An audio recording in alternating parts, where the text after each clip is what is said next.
Fidèles auditeurs de la Voix de la Cité, très heureux de vous retrouver à votre émission Notre Environnement. Aujourd'hui, nous parlerons de la stratégie de surveillance de la salubrité urbaine à Libreville. À cet effet, nous recevons le directeur de la propreté et de l'hygiène publique, M. Fabrice Aurel Ecomier, à la direction générale de l'environnement. Nous voudrions aussi saluer et remercier le directeur général de ce grand département de la mairie de Libreville, M. Samuel Tanda, pour sa collaboration à la réalisation de cette émission. Dans ce studio, je ne serai pas seul, je serai avec Christelle Essoba, je suis Régis Nzogé Pépère, à la technique Bonaventure Ndoumé.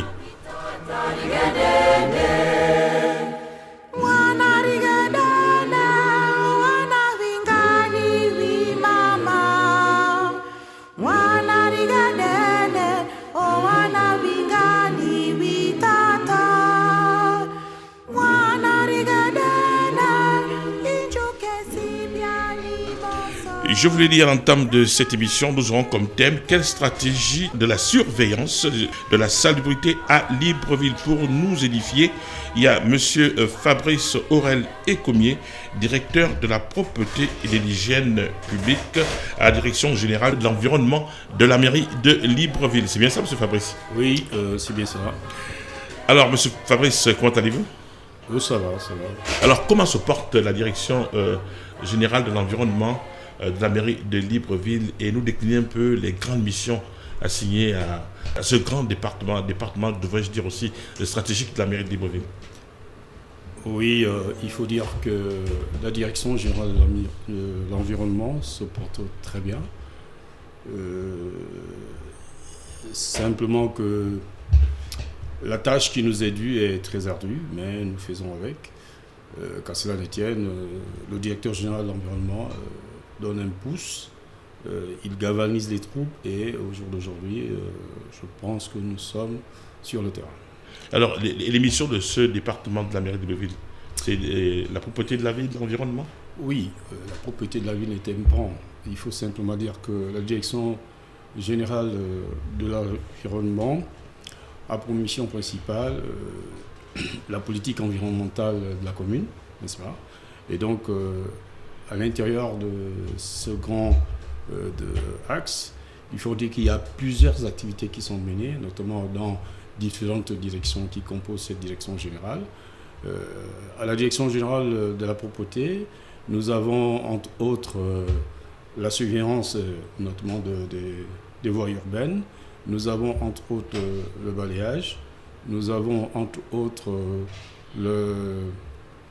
il faut dire, il y a beaucoup d'activités tellement que s'il faut tout vous citer ici, nous allons y passer la nuit. Alors, depuis quelques temps, des équipes de la Direction générale de l'environnement sillonnent les artères de la capitale gabonaise pour diverses activités. Il s'agit de quoi concrètement? Vous dites depuis quelques temps. Moi, je dis c'est depuis toujours. Ah, c'est depuis toujours? Oui, okay. Bien sûr. Simplement que, aujourd'hui, nous étions dans une sorte de communication. Nous étions enfermés dans nos publications qu'au niveau de notre direction générale. Mais nous avons voulu que les instances municipales puissent voir ce que nous faisons. Ce qui fait qu'aujourd'hui, cela semble paraître comme si c'était aujourd'hui que nous avons commencé. Non, c'est depuis toujours que cette direction existe. Elle est en temps plein sur le terrain. Et donc, il y a plusieurs activités. Il faut simplement dire que vous avez par exemple l'élagage des arbres qui se fait, n'est-ce pas? Vous avez, ça c'est au niveau de la direction de la prévention des risques. Vous avez le planting, la taille des plantes qui se font. Donc ce sont des activités comme ça là, que nous menons au sein même de la ville de Libreville. Mais lorsqu'on parle de surveillance, il s'agit de quoi concrètement? Oui, exactement. Alors, la surveillance, il est question ici pour nous simplement de regarder dans la ville comment se porte la ville.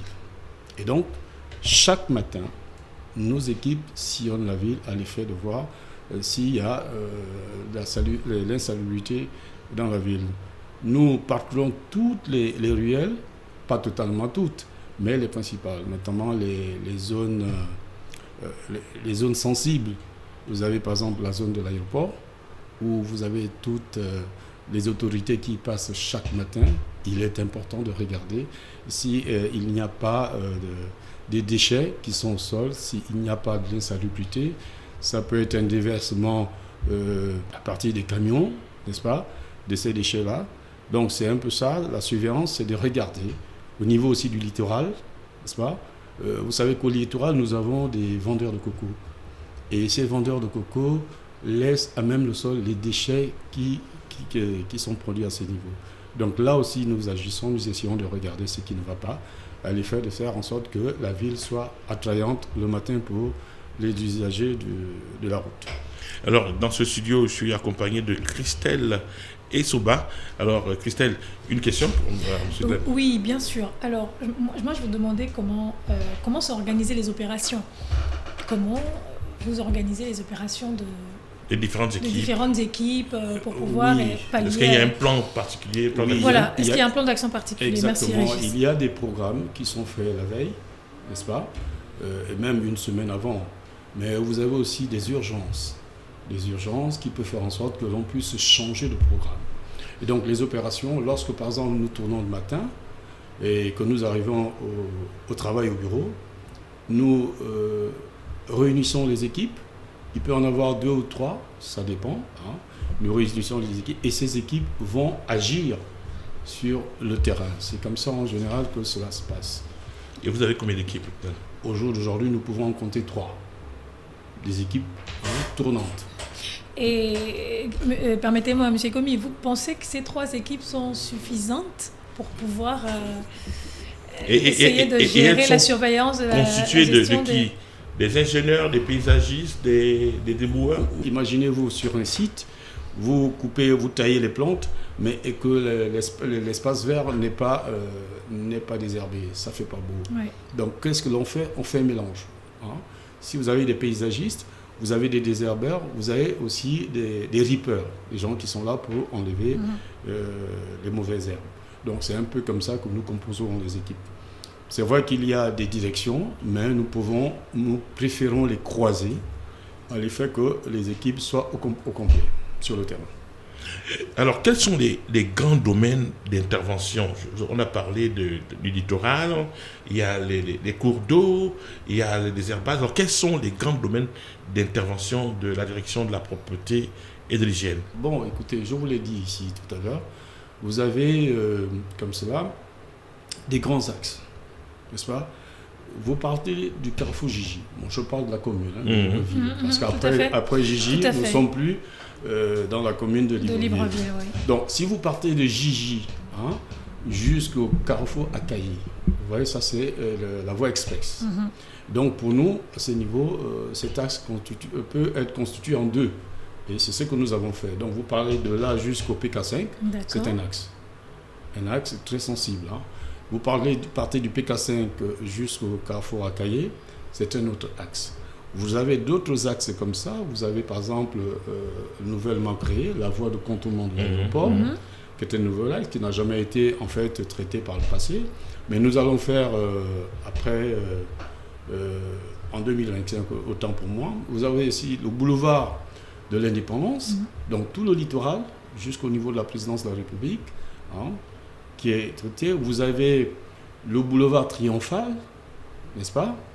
Vous avez comme ça aussi, au niveau des arrondissements, il faut le dire, au niveau des arrondissements en interne, ça constitue aussi des axes d'intervention qui sont pour nous très importants.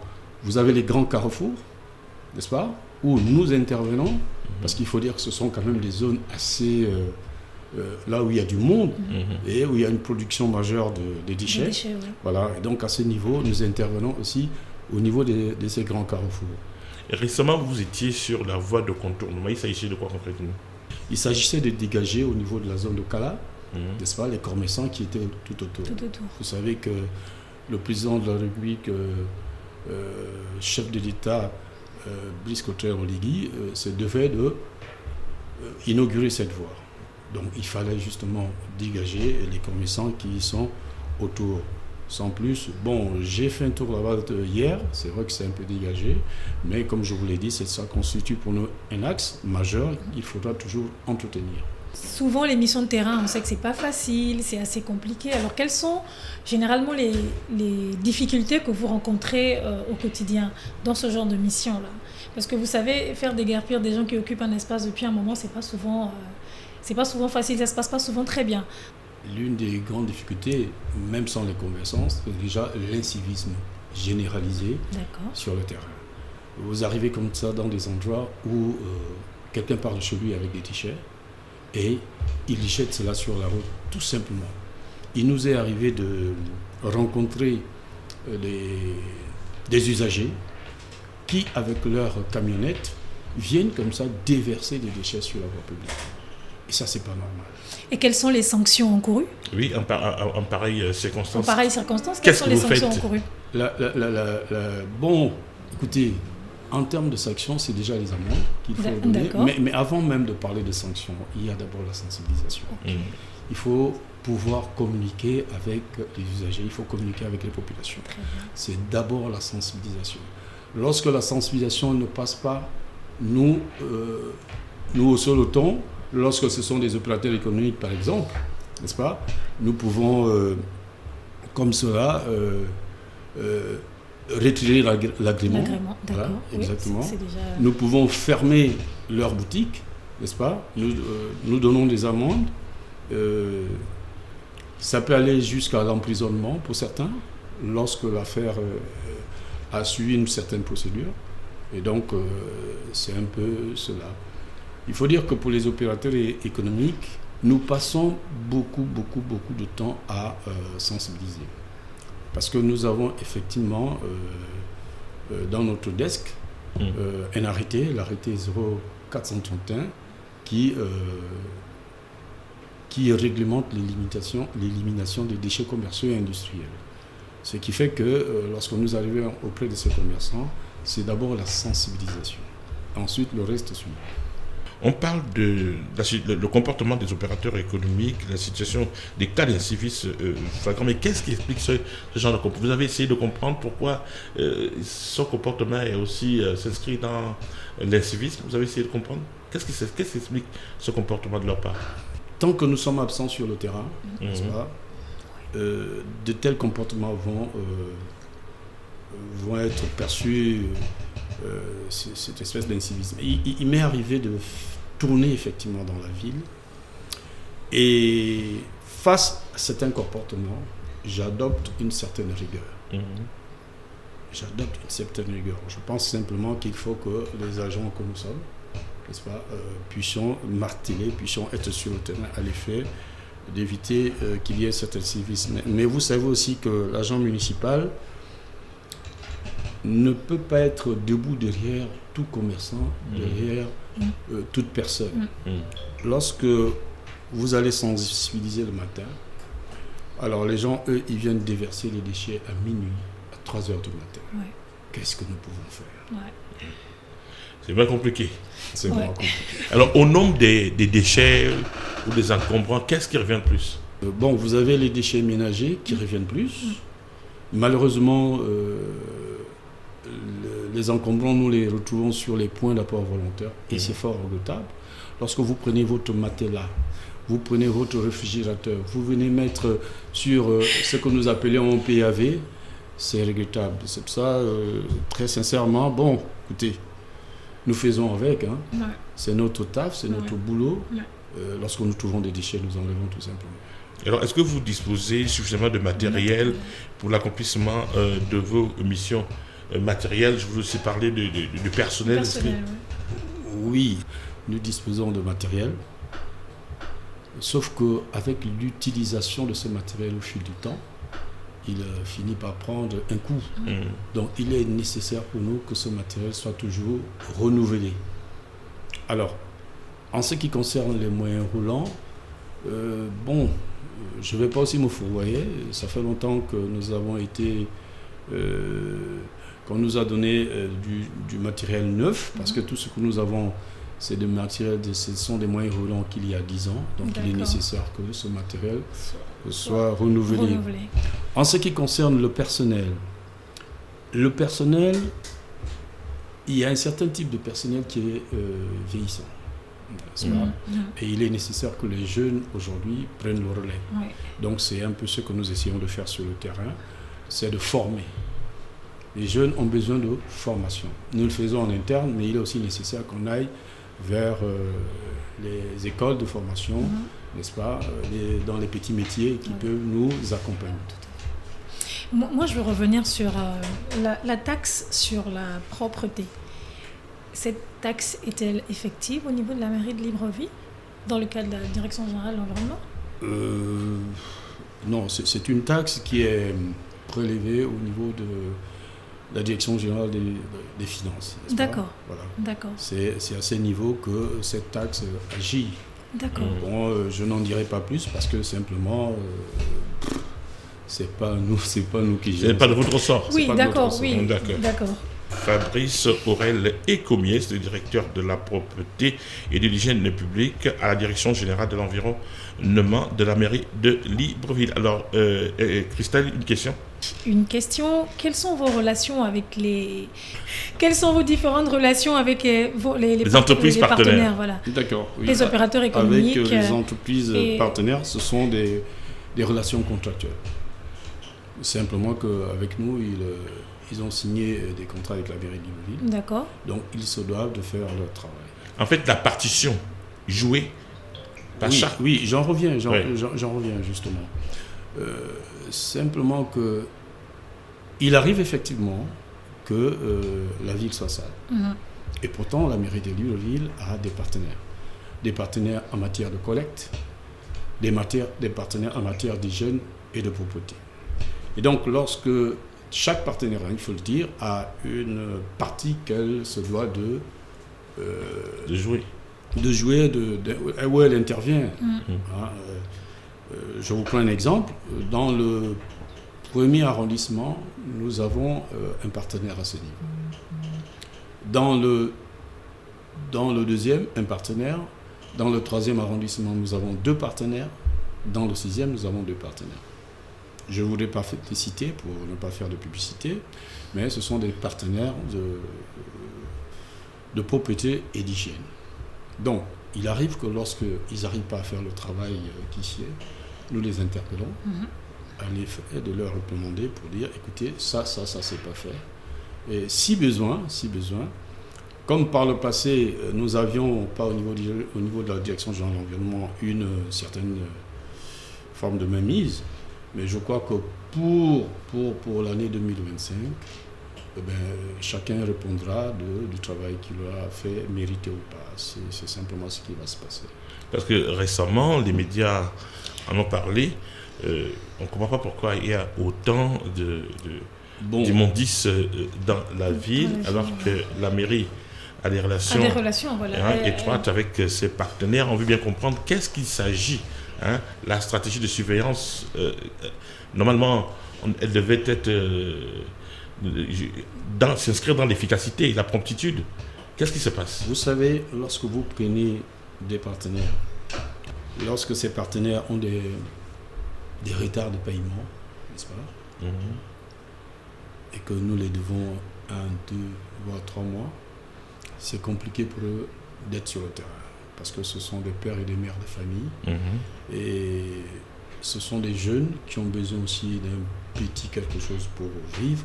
Ce qui fait qu'ils laissent un peu le travail et cela se ressent sur le terrain. Et justement, c'est là où nous, au niveau de la Direction générale de l'environnement, je ne dirais pas que nous sommes obligés parce que c'est notre mission principale, mais nous allons intervenir dans les œuvres où ces partenaires-là sont censés le faire. Sont censés intervenir. C'est exactement ce que nous faisons. Mais bon, écoutez, ce sont des questions très perplexes. Oui. très sensible. Je préfère m'arrêter là pour le moment. Oui, parce c'est bien d'avoir répondu, on comprend qu'il y a des difficultés particulières ressenties par chaque partie prenante dans le cadre de la lutte contre l'insalubrité, mais la mission, la stratégie de surveillance, c'est de détecter les points sombres où il y a des ordures. Mais vous appelez un partenaire, lorsqu'il ne vient pas, la ville devient sale. Bon, il ne faut pas voir ça comme ça. Dire qu'un partenaire ne vient pas, bon... c'est une façon de poser la question. Non, j'ai rarement vu un partenaire qui refuse de venir à une activité. C'est simplement, comme je vous dis, ils ont leurs difficultés particulières, n'est-ce pas? Et nous voulons simplement changer de méthodologie, de stratégie, de comment on pourra faire demain. C'est ce qui va arriver. Chaque partenaire qui pourra maintenant, aujourd'hui, soumissionner, sera assujetti à une méthodologie de travail, à comment demain il pourra être sur le terrain. En tout cas, ils seront soumis à une réglementation. Voilà, nous sommes en 2025. Alors, quelles sont les perspectives de votre département en matière de surveillance de la salubrité dans la ville de Libreville? Avez-vous un programme d'activité? Avez-vous des innovations que vous allez apporter? Les innovations, il y en a quelques-unes. Je dirais par exemple, on en discutait tout à l'heure avec monsieur le directeur général. En notre sein, nous avons reçu des bancs publics. Vous savez qu'il est difficile, lorsque vous allez à la plage aujourd'hui, de pouvoir convenablement vous asseoir. Donc c'est l'un des projets phares. Donc, c'est dans le cadre de l'embellissement. Dans le cadre de l'embellissement, c'est un tout ça, c'est la direction générale de l'environnement. Donc ça, c'est dans le cadre de l'embellissement. Nous espérons simplement que nous pourrons le faire d'ici la semaine prochaine, parce que le directeur général a vraiment martelé là-dessus, qu'il faut qu'on installe les bancs publics, n'est-ce pas, que nous avons par devers nous. Mais nous voulons aussi... par le biais de nos différentes directions, faire en sorte que les agents puissent être motivés, n'est-ce pas, demain. Et donc pour cela, ils ont besoin d'un accompagnement. Par exemple, je peux me permettre de le dire, vous savez, les agents, lorsqu'ils arrivent sur le terrain, ils travaillent toute la journée. Ce sont des gens, après une journée de travail, vous êtes fatigués. Il faut le reconnaître. Donc lorsqu'un enfant, un agent qui n'a pas 200, 500 francs pour prendre son taxi, et qu'il est 18h ou 20h, il faut qu'il aille chez lui, écoutez, voilà pourquoi au niveau de la direction générale de l'environnement, nous demandons à ce que ces agents aient des petites primes. C'est le problème interne. C'est de la motivation. C'est le problème interne, monsieur le directeur. Alors, nous voici arrivés au terme de cette émission. Est-ce que vous avez un message? Donc, d'abord, il y a une question que je vais poser. Je vous en prie. Si un citoyen de la ville de Libreville, un habitant de la ville de Libreville, constate une situation délicate concernant l'insalubrité à Libreville, c'est-à-dire l'état d'immondice quelque part, il peut appeler, il y a un numéro vert, il peut appeler. Comme je vous l'ai dit, nous sommes en 2025, nous sommes en train de prendre des dispositions pour faire en sorte que cela soit possible. Mais comme l'avait dit monsieur le délégué spécial, tout agent public, n'est-ce pas, a la possibilité de pouvoir signaler les points noirs qu'il y a dans la ville. Et ça, c'est très important. Il n'y a pas seulement... Parce que c'est nous tous qui vivons ça. En fait, c'est la participation de tous, l'engagement de tous. Ouais. Et donc, à ce niveau, nous avons tous... Tout passe par les réseaux sociaux aujourd'hui. Oui. Tout passe par les réseaux sociaux. Il est facile de donner un message par le biais d'un groupe. Ben, vous le partagez, vous le multipliez, mais je vous assure que c'est sur la place publique en 246. Et donc, à ce niveau, nous disons, bon, il est possible effectivement que les usagers, les populations puissent aviser à ce que la mairie de Libreville puisse intervenir aisément. Comme je l'ai dit, nous sommes au terme de cette émission, notre environnement. Alors, vous avez sûrement un mot de la fin, un mot adressé aux auditeurs de la Voix de la Cité qui nous suivent sans nul doute. Écoutez, c'est simplement vous remercier de l'opportunité que vous m'avez offerte de pouvoir expliquer comment les choses se passent au niveau de la Direction générale de l'environnement.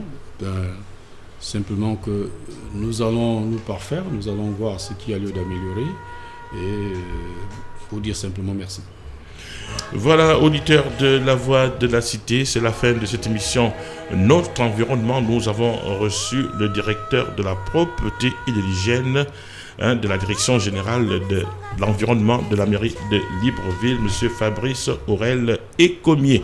Dans ce studio, il y avait Christelle Essoba, Régis Pépin Zogué, à la technique Bonaventure Ndoumé. Merci auditeurs fidèles de la Voix de la Cité. À la supervision, Jean-Bruno Boumba, le directeur de la direction de la presse audiovisuelle. Nous voudrions encore remercier le directeur général de l'environnement de la mairie de Libreville, M.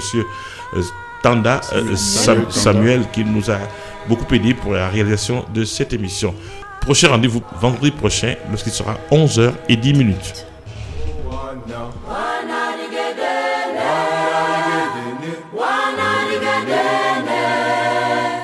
Wana rigedene, oh wana we mama rigedene.